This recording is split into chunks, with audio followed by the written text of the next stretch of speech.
Hello student, मैं दीक्षा। स्वागत है आपका आपके अपने यूट्यूब चैनल में, जिसमें हम पढ़ रहे हैं मध्य प्रदेश के समग्र अध्ययन को। जिसमें आज का हमारा टॉपिक है पर्यटन एवं धार्मिक स्थल के बारे में, जो कि महेश कुमार बर्णवाल की किताब पर आधारित है। इस बुक के अंतर्गत आज का हमारे टॉपिक है, जिसमें 19 चैप्टर को हम कंप्लीट कर रहे हैं। यह पर्यटन एवं धार्मिक स्थल के संदर्भ में है। इसके संदर्भ में पहले नंबर तो इसके टॉपिक को जान लेंगे कि इसके अंतर्गत कौन कौन से टॉपिक को आज कवर किया जाएगा। जिसमें आता है कि मध्य प्रदेश पर्यटन नीति के बारे में जाना जाएगा, मध्य प्रदेश पर्यटन नीति के संदर्भ में जानेंगे। फिर दूसरा आता है कि मध्य प्रदेश के प्रमुख पर्यटन स्थल के बारे में जानेंगे, ऐतिहासिक एवं पुरातात्विक स्थल के बारे में जानेंगे, धार्मिक महत्व के पर्यटन स्थल, प्राकृतिक पर्यटन स्थल, मध्य प्रदेश के पर्यटन पुरस्कार, मध्य प्रदेश के संग्रहालय, मध्य प्रदेश के प्रमुख किले एवं दुर्ग, मध्य प्रदेश के अन्य प्रमुख किले, दुर्ग एवं हवेली। फिर आता है मध्य प्रदेश की समाधि, प्रमुख समाधि, स्मारक, छतरी तथा मकबरे के बारे में जानेंगे, और मध्य प्रदेश की प्रमुख मठ एवं मंदिरों के संदर्भ में जानेंगे। तो यह आज का हमारा टॉपिक पर्यटन एवं धार्मिक स्थल है। इसके संदर्भ में ये प्रमुख इसके सब टॉपिक रहेंगे। चलिए तो स्टार्ट करते हैं। सबसे पहले तो जानते हैं कि इसके संदर्भ में जाने कि पर्यटन आखिर होता क्या है। पर्यटन को संदर्भ में जाने कि पर्यटन से आशय मनोरंजन या धार्मिक पुण्य लाभ तथा शिक्षा प्राप्ति, अनुसंधान, स्वास्थ्य लाभ एवं व्यापार आदि के लिए जाने वाली यात्राओं से होता है। पर्यटन का विकास संबंधित क्षेत्र के आर्थिक विकास से सहायक होता है, इसलिए पर्यटन स्थलों का संरक्षण एवं वहां पर्यटन सुविधाओं का विकास सरकार एवं प्रशासन इसका प्रमुख उत्तरदायित्व होता है। इसी के साथ ही आता है कि पर्यटन मध्य प्रदेश पर्यटन की अभूतपूर्व संभावनाओं से परिपूर्ण राज्य होता है, और ये अपने विविधतापूर्ण स्थलों के कारण अंतर्राष्ट्रीय व राष्ट्रीय पर्यटकों को अपनी ओर आकर्षित करता है। इसके संदर्भ में आता है। फिर आता है कि मध्य प्रदेश में पर्यटन के विकास के लिए वर्ष 1978 में मध्य प्रदेश राज्य पर्यटन विकास निगम की स्थापना की गई। इसके अतिरिक्त प्रदेश में पर्यटन विकास एवं प्रोत्साहन के लिए 22 फरवरी 2017 को मध्य प्रदेश टूरिज्म बोर्ड का गठन किया गया। तो मध्य प्रदेश टूरिज्म बोर्ड का गठन कब किया गया? मध्य प्रदेश टूरिज्म बोर्ड का गठन 22 फरवरी 2017 को मध्य प्रदेश टूरिज्म बोर्ड का गठन किया गया। और पर्यटन विकास के लिए सर्वप्रथम पर्यटन विकास निगम की स्थापना वर्ष 1978 में की गई थी। अब आता है कि मध्य प्रदेश में पर्यटन क्षेत्रों के विकास एवं प्रबंधन के लिए 12 जुलाई 2005 को मध्य प्रदेश इको पर्यटन विकास बोर्ड का गठन किया गया। आप जानते हैं कि मध्य प्रदेश पर्यटन नीति के बारे में कि मध्य प्रदेश पर्यटन नीति को सर्वप्रथम 5 सितंबर 2012 को राज्य पर्यटन नीति घोषित की गई, जिसमें पर्यटन को उद्योग का दर्जा दिया गया। तो पर्यटन को उद्योग का दर्जा कब दिया गया? 5 सितंबर 2012 को, जब राज्य में पर्यटन नीति की शुरुआत की गई। अब आता है कि राज्य पर्यटन नीति 2012 को वर्ष 2014 में संशोधित किया गया, जिसका मुख्य उद्देश्य पर्यटन क्षेत्रों के विकास एवं सुदृढ़ीकरण के लिए निजी निवेश को प्रोत्साहित करना था। मध्य प्रदेश सरकार द्वारा 16 सितंबर 2016 को नवीन पर्यटन नीति पर्यटन कैबिनेट का गठन किया गया, और मध्य प्रदेश में जल पर्यटन की गतिविधियों को संचालित और संबंधित करने के लिए 28 फरवरी 2017 को जल पर्यटन नीति को लागू किया गया। अब आता है कि मध्य प्रदेश के पर्यटन स्थल के बारे में जानें कि मध्य प्रदेश में कौन कौन से पर्यटन स्थल हैं। मध्य प्रदेश के प्रमुख पर्यटन स्थलों में पर्यटन विकास निगम द्वारा राज्य में 382 पर्यटन केंद्रों को चिन्हित किया गया है, जिनमें से 20 पर्यटन केंद्र अंतर्राष्ट्रीय ख्याति प्राप्त हुए हैं। तो मध्य प्रदेश के कितने पर्यटन स्थल हैं जो अंतर्राष्ट्रीय ख्याति प्राप्त हुए हैं? मतलब मध्य प्रदेश में 20 ऐसे पर्यटन स्थल हैं जो कि अंतर्राष्ट्रीय ख्याति प्राप्त किए हुए हैं, और इसमें मध्य प्रदेश पर्यटन विकास निगम द्वारा राज्य में 382 पर्यटन केंद्रों को चिन्हित किया गया। अब आता है कि यूनेस्को की विश्व विरासत सूची में शामिल मध्य प्रदेश के 3 पर्यटन स्थल हैं, जिसमें पहली आती है खजुराहो के स्थल, जो कि 1986 में इसे शामिल किया गया था। फिर आता है सांची के बौद्ध स्तूप, जिसे 1989 में स्थापित किया गया था। फिर आता है भीमबेटका की गुफाएं, जिसे 2003 में यूनेस्को में शामिल किया गया था। फिर आता है ओरछा, जिसमें 2019 में इसे अस्थायी सूची में शामिल किया गया। और फिर आता है ग्वालियर, जिसे 2020 में अस्थायी सूची में शामिल किया गया। तो मध्य प्रदेश में इससे रिलेटेड क्वेश्चन आए कि मध्य प्रदेश में यूनेस्को में शामिल होने वाले पर्यटन स्थल कौन कौन से हैं। पहला तो आता है खजुराहो के मंदिर, जो कि 1986 में है। दूसरा आता है 1989 में सांची बौद्ध स्तूप। तीसरा आता है भीमबेटका की गुफाएं, जो 2003 में है। फिर आता है इसके बाद ओरछा, जो कि अस्थायी सूची में 2019 में शामिल किया गया। और फिर आता है ग्वालियर, जिसे 2020 में अस्थायी सूची में शामिल किया गया। तो ये मध्य प्रदेश के प्रमुख पर्यटन स्थल है। अब आता है कि मध्य प्रदेश के पर्यटन स्थलों को प्रमुख रूप से 3 भागों में वर्गीकृत किया गया। मध्य प्रदेश के पर्यटन स्थल में ऐतिहासिक तथा पुरातात्विक स्थल तथा धार्मिक स्थल या प्राकृतिक स्थल इसके अंतर्गत आते हैं। तो पर्यटन स्थल को 3 तरीके से वर्गीकृत किया गया है। एक आता है ऐतिहासिक एवं पुरातात्विक स्थल, दूसरा आता है धार्मिक स्थल और तीसरा आता है प्राकृतिक स्थल। चलिए तो जानते हैं सबसे पहले ऐतिहासिक एवं पुरातात्विक स्थल के बारे में। प्रदेश में ऐतिहासिक व पुरातात्विक स्थल के रूप में विभिन्न कालखंडों में निर्मित स्तूप, किले, महल स्थित होते हैं जो अपनी शिल्पकला व वास्तुकला की भव्यता द्वारा पर्यटकों को आकर्षित करते हैं। तो ये क्या उनसे होते हैं कि यह स्तूप, किले और महल होते हैं जो कि अपनी शिल्पकला या वास्तुकला की भव्यता के द्वारा पर्यटकों को आकर्षित करते हैं। चलिए तो सबसे पहले जानते हैं खजुराहो के से ही स्टार्ट करते हैं। खजुराहो के जो लोकेशन को जानते हैं कि खजुराहो की अवस्थिति मध्य प्रदेश के छतरपुर जिले में स्थित खजुराहो मंदिर भारतीय स्थापत्य एवं शिल्पकला के एक उत्कृष्ट उदाहरण है। नागर शैली से निर्मित इन मंदिरों का निर्माण 10वीं और 11वीं शताब्दी के मध्य में चंदेल शासकों के द्वारा करवाया गया था। उस समय 85 मंदिरों का निर्माण किया गया, परंतु वर्तमान में 22 मंदिर ही अस्तित्व में हो। वर्तमान में वर्ष 1986 में खजुराहो के मंदिरों को विश्व धरोहर स्थल के रूप में घोषित किया गया, जिसमें विश्व धरोहर घोषित किया गया और वर्ष 2009 में भारत के 7 आश्चर्यों में से सम्मिलित किया गया। खजुराहो के पत्थर पर तराशी गई नगरी भी कहा जाता है और यहाँ के मंदिरों को 3 समूहों में वर्गीकृत किया गया है। तो खजुराहो के मंदिर में सबसे पहले तो जानते हैं कि यह किसके द्वारा खजुराहो के मंदिरों का निर्माण किया गया। तो खजुराहो के मंदिरों का निर्माण चंदेल शासकों के द्वारा 10वीं और 11वीं शताब्दी में किया गया, जो कि यह मंदिर नागर शैली से निर्मित है। फिर आता है कि उस समय 85 मंदिरों का निर्माण किया गया था, जिसमें वर्तमान में यहाँ पर 22 मंदिर जो है वह अस्तित्व में है। और मंदिरों को 1986 में खजुराहो के मंदिरों को विश्व धरोहर घोषित किया गया था और 2009 में इसे 7 आश्चर्यों में भी शामिल किया गया और खजुराहो में पत्थर की तराशी गई नगरी भी कहा जाता है तथा यहाँ मंदिरों के 3 समूहों में बांटा गया। इसके अंतर्गत आता है पहला खजुराहो मंदिर, जिसमें पश्चिमी समूह, फिर आता है पूर्वी समूह और दक्षिणी समूह। चलिए तो सबसे पहले पश्चिमी समूह के मंदिरों के बारे में जानते हैं। पश्चिमी समूह के अंतर्गत आता है, पश्चिमी समूह के अंतर्गत इस समूह में सर्वाधिक मंदिरों की संख्या है, जिसमें कंदरिय महादेव का मंदिर, 64 योगिनी मंदिर, चित्रगुप्त मंदिर, विश्वनाथ मंदिर, लक्ष्मण मंदिर और मतंगेश्वर मंदिर आदि प्रमुख आते हैं। फिर आता है पूर्वी समूह के बारे में। पूर्वी समूह के संदर्भ में आता है पार्श्वनाथ मंदिर, घंटाई मंदिर, आदिनाथ मंदिर आदि प्रमुख होता है। फिर इसके बाद आता है दक्षिणी समूह, जिसमें इस समूह में दूलादेव मंदिर और चतुर्भुज मंदिर आदि इसमें सम्मिलित होते हैं।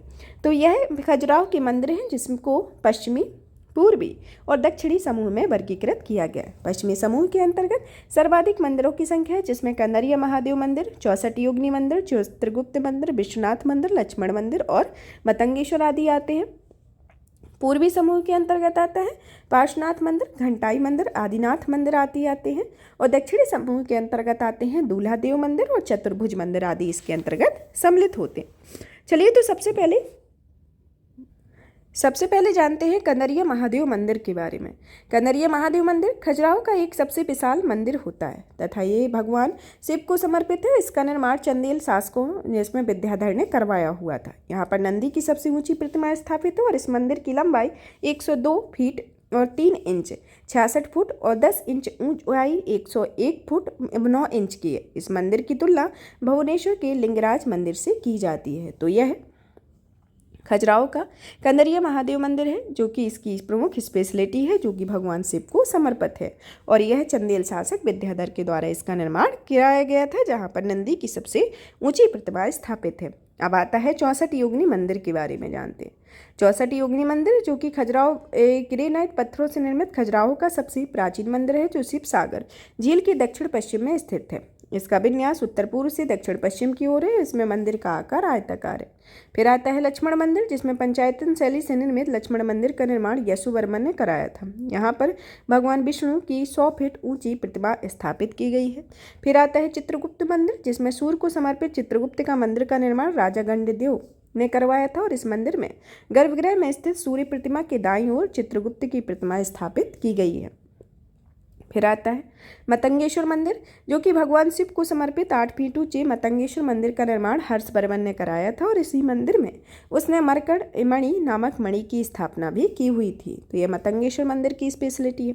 फिर आता है विश्वनाथ मंदिर के बारे में, जो कि पंचायतन शैली से निर्मित विश्वनाथ मंदिर का निर्माण राजा धंगदेव बर्मन ने 1002 से 1003 में करवाया था। यह भगवान शिव को समर्पित है और इस मंदिर की लंबाई 89 फुट और चौड़ाई 45 फुट इसकी लंबाई और चौड़ाई है। फिर आता है पार्श्वनाथ मंदिर, जिसके बारे में यह पूर्व समूह में पंचरथ शैली से निर्मित जैन मंदिर है। इसका निर्माण 950 से 980 के मध्य राजा यशोवर्मन के उत्तराधिकारी राजा धंग के शासनकाल में हुआ था।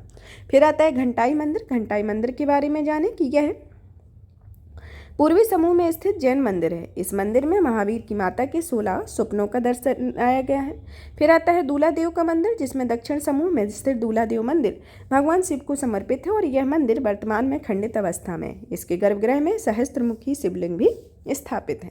अब जानते हैं सांची के स्तूप के बारे में।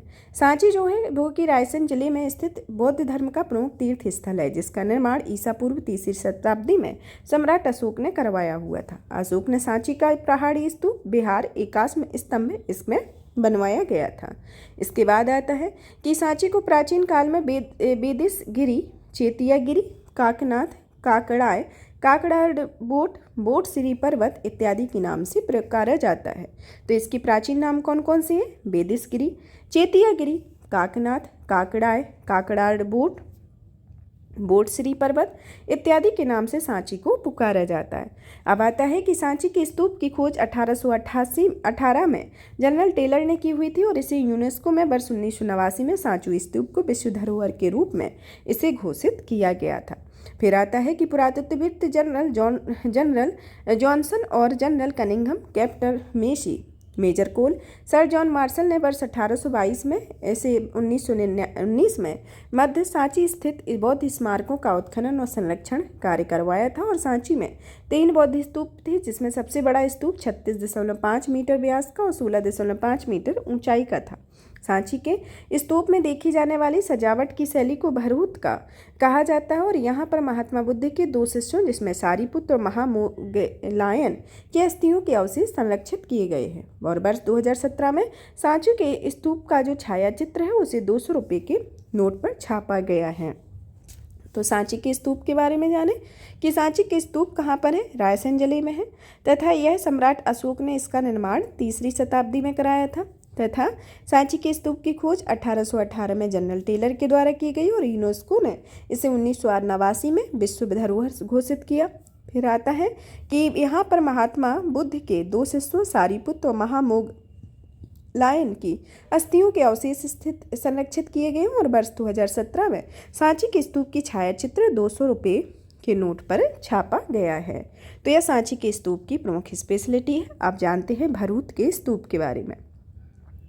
भरूच जो है जो कि मध्य प्रदेश के सतना जिले में उचेहरा में स्थित शुंगकालीन बौद्ध स्तूप है, जो कि लगभग 68 फीट ऊंचा है। स्तूप की खोज को 1873 ईस्वी में अलेक्जेंडर कनिंघम ने की थी और वर्तमान में यह स्तूप नष्ट हो चुका है, जिसके अवशेष कोलकाता संग्रहालय में संरक्षित किए गए।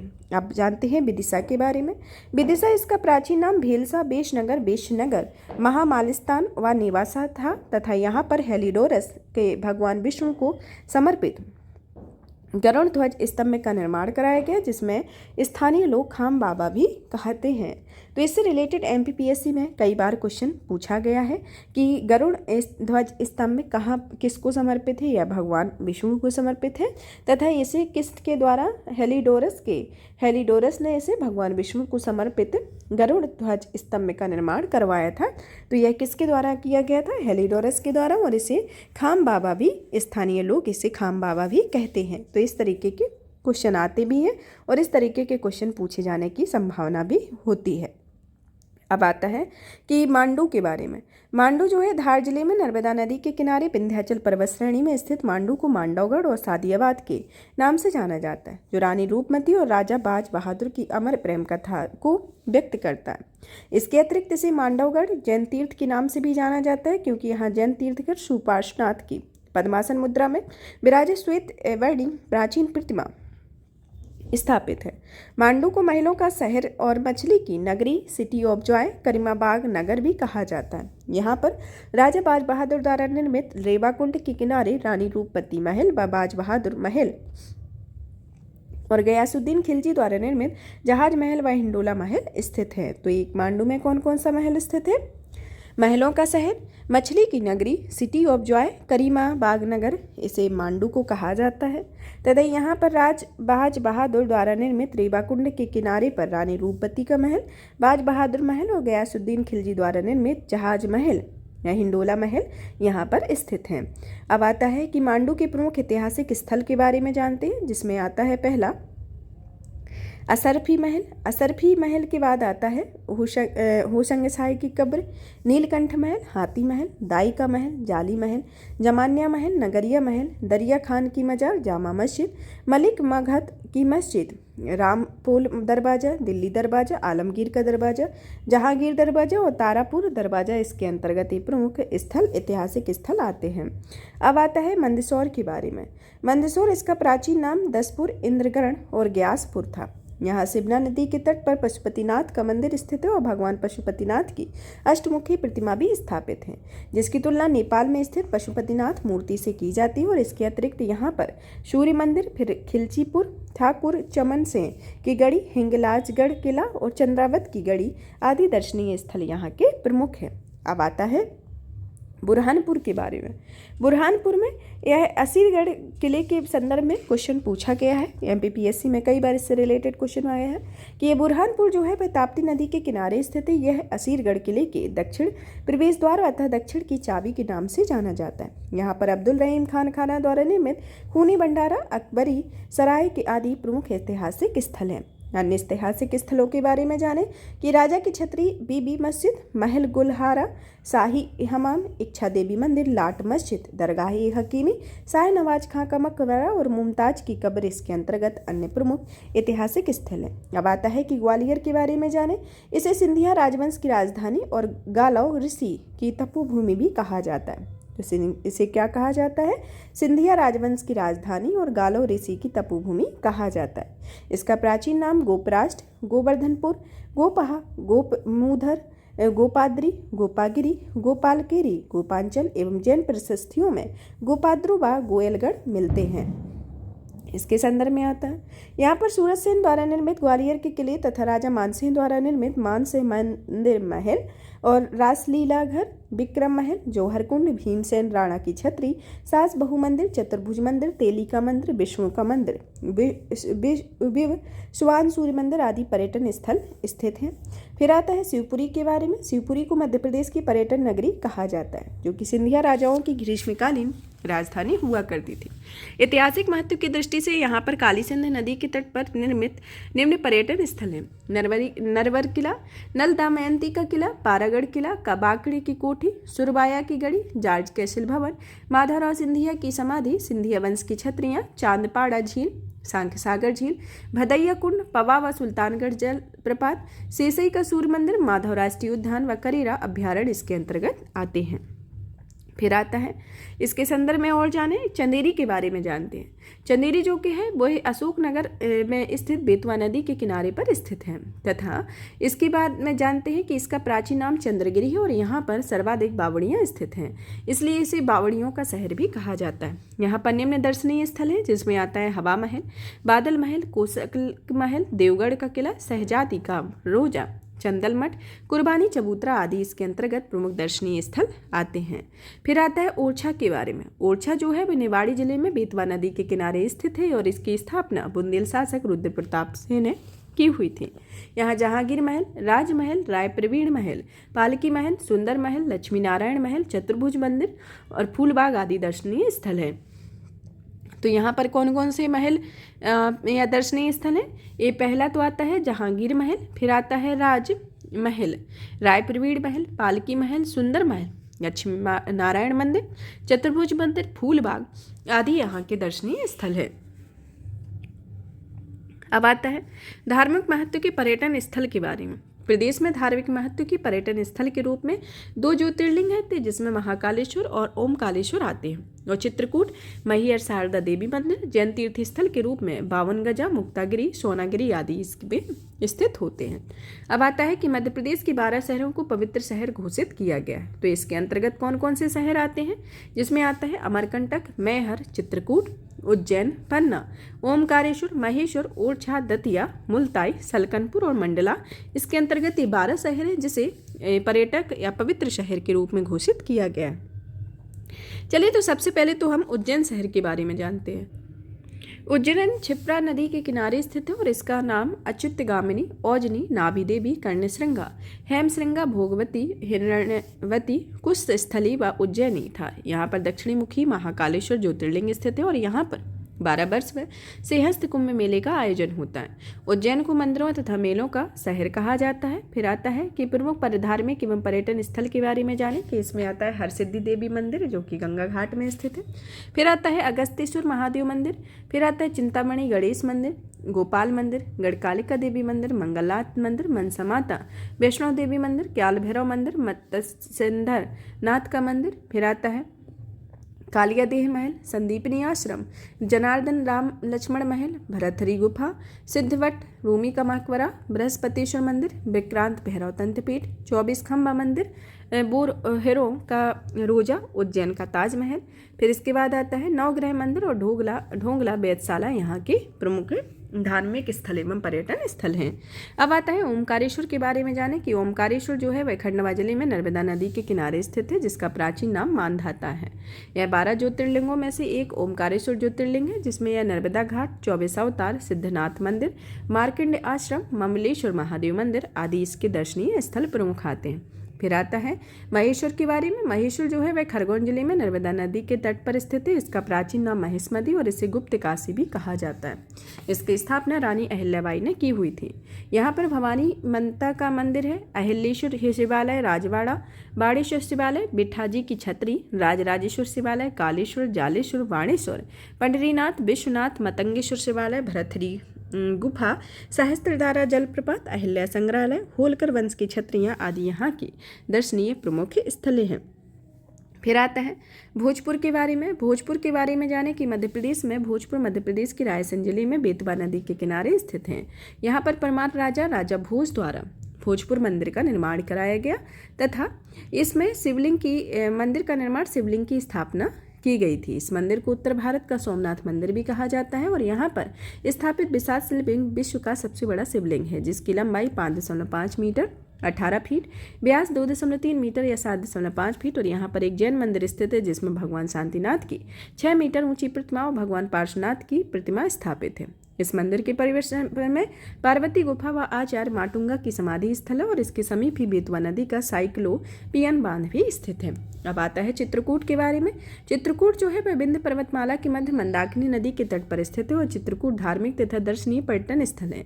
इसे 10 फरवरी 2009 को पवित्र नगर घोषित किया गया। फिर आता है चित्रकूट के प्रमुख धार्मिक स्थल के बारे में जिसमें आता है रामघाट, भरत मिलाप मंदिर, कामदगिरी पर्वत, जानकी कुंड, सती अनुसुईया,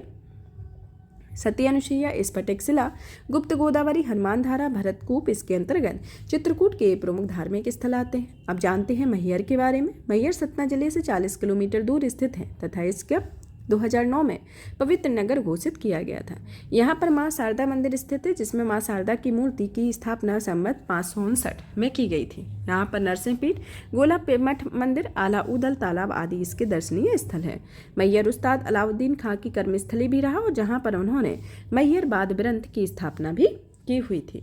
अब जानते हैं ऊन के बारे में। ऊन जो है वो एक खरगोन जिले में स्थित है जहाँ पर 12 जीर्ण अवस्था में परमारकालीन शिव मंदिर और जैन मंदिर का समूह स्थित है। इनका निर्माण परमार राजा उदयादित्य ने करवाया था। ये सभी मंदिर खजुराहो के समकालीन आते हैं।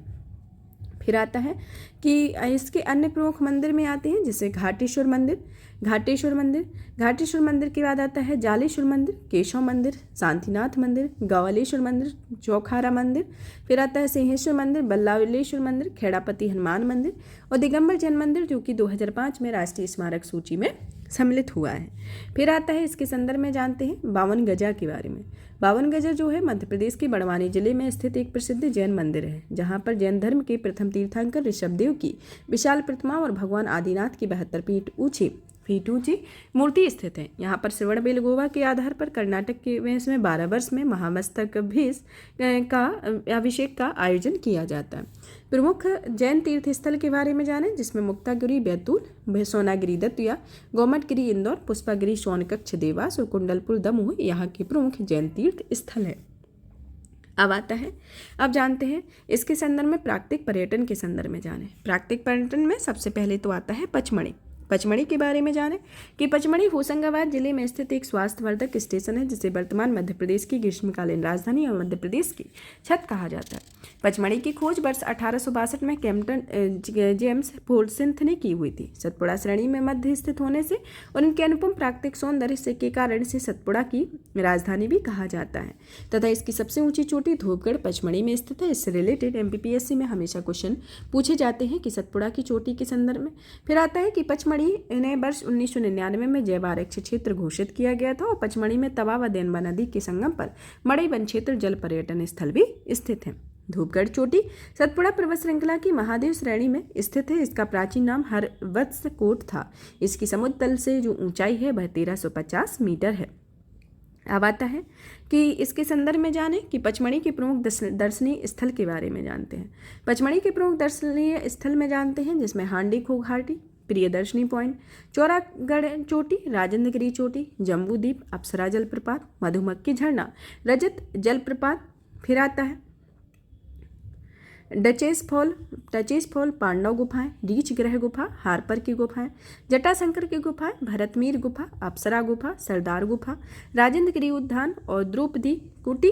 फिर आता है Bhim Kothari, Ravishankar Bhawan, Madadev rock painting, Roman Catholic church, Richhgarh echo point, Begum palace, Sushmasa, Sangamtur, Satpura राष्ट्रीय उद्यान इसके अंतर्गत ये प्रमुख दर्शनीय स्थल आते हैं। चलिए तो अब नेक्स्ट आता है अमरकंटक के बारे में।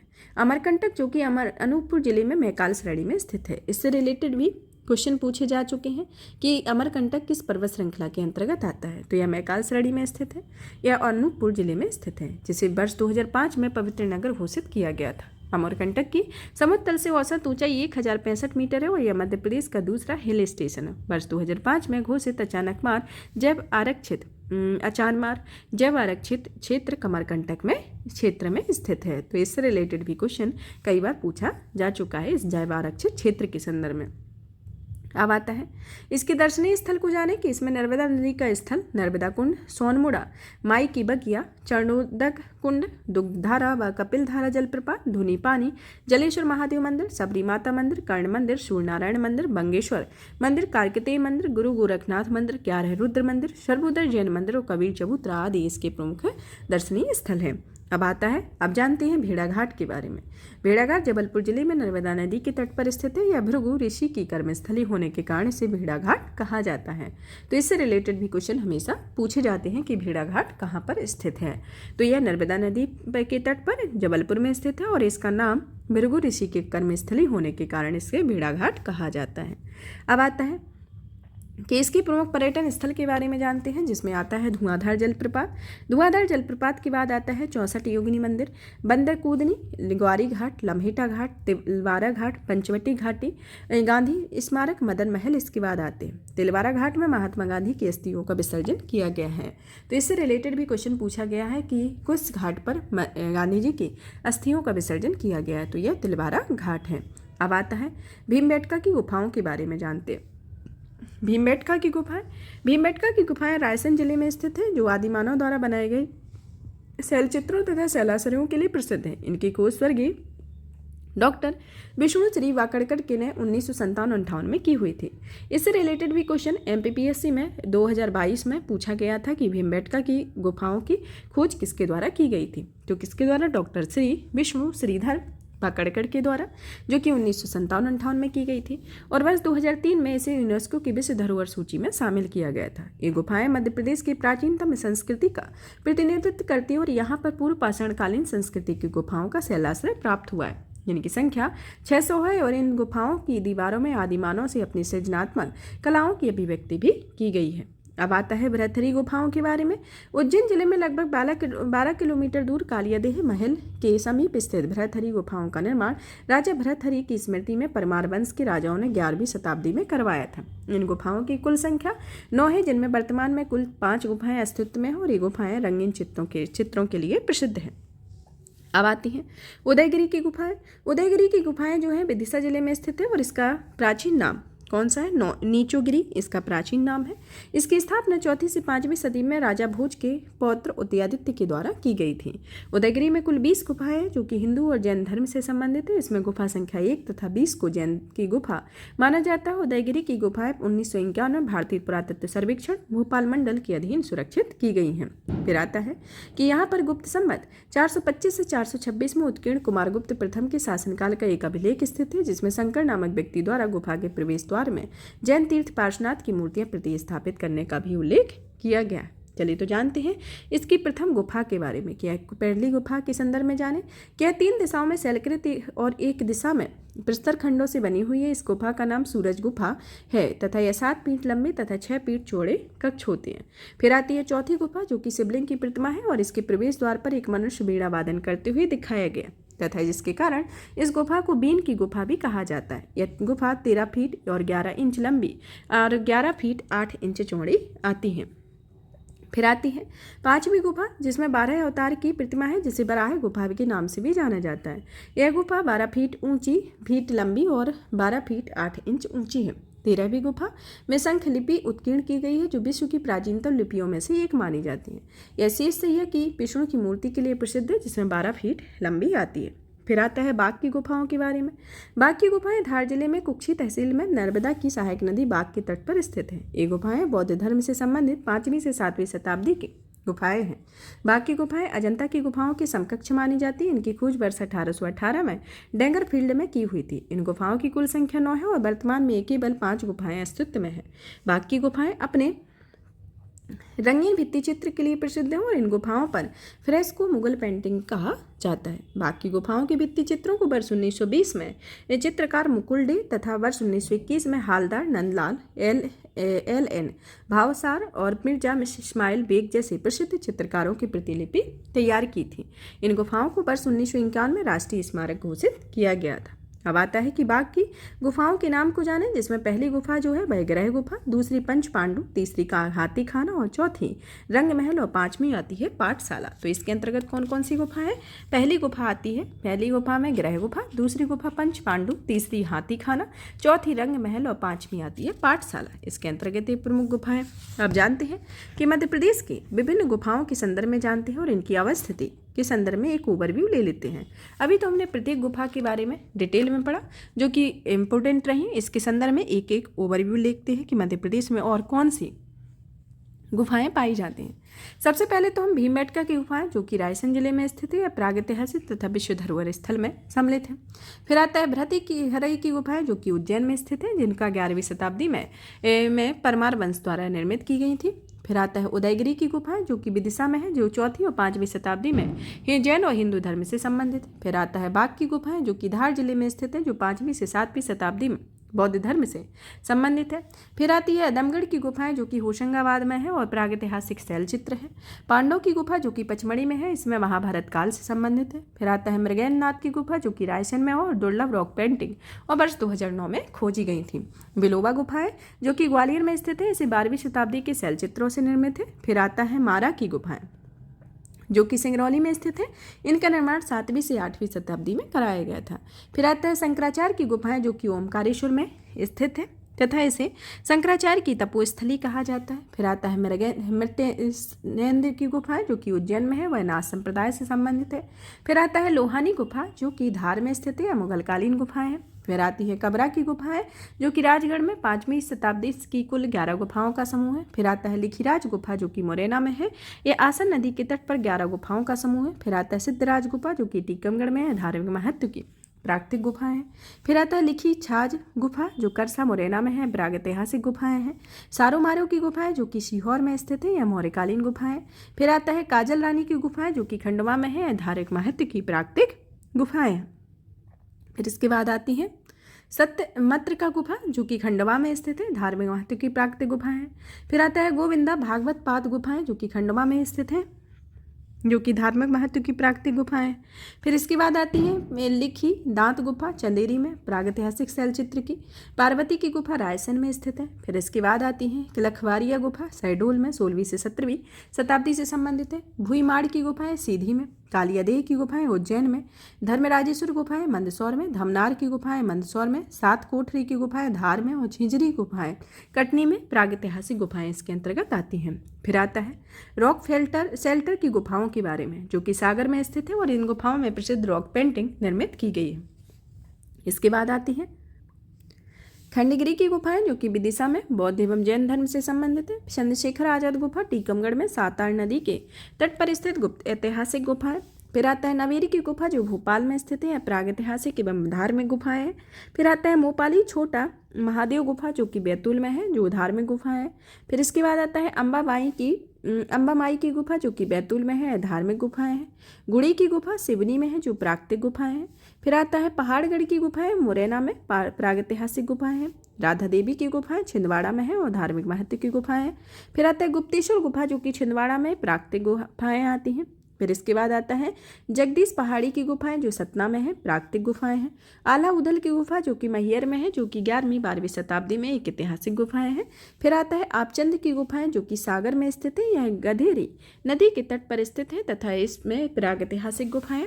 फिर आती हैं इसके अंतर्गत जामवंत गुफा या घोड़ा मोड़ा गुफा, जो कि ढिंडोरी में स्थित है, पचमढ़ी प्रागैतिहासिक गुफाएं हैं। यहाँ पर इससे रिलेटेड टॉपिक को फिनिश करते हैं। यह हमारा पार्ट फर्स्ट होगा। कौन सा पार्ट होगा? पार्ट फर्स्ट होगा। नेक्स्ट क्लास में नेक्स्ट पार्ट को कंप्लीट करेंगे, जिसमें पर्यटन पुरस्कार के संदर्भ में भी जानेंगे। उसके साथ साथ और भी संग्रहालय किला गुफाओं दुर्ग के बारे में जानेंगे। इसी के साथ ही इसके रिलेटेड क्वेश्चन को सॉल्व करेंगे और इन सब के बारे में जानेंगे। चलिए, और भी इसी तरीके की वीडियो को देखने के लिए चैनल को सब्सक्राइब करें, वीडियो को लाइक करें, ज़्यादा से ज़्यादा शेयर करें। धन्यवाद।